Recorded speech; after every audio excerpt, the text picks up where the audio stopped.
Herkese salamlar. Bugün sizler için manastır sayağı toyuq resepti paylaşacağım.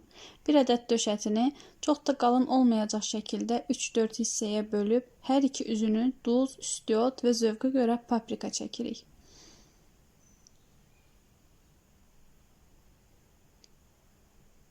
$200 qram göbələyin qabığını soyub təmizlədikdən sonra yarım ay şəklində doğrayırıq.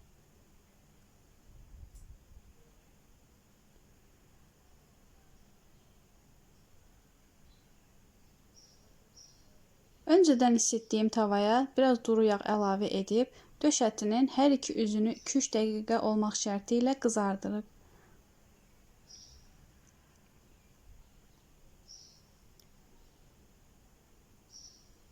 Tavaya biraz kərə yağı əlavə edib, göbələklərin suyu çəkinənədək qızardırıq.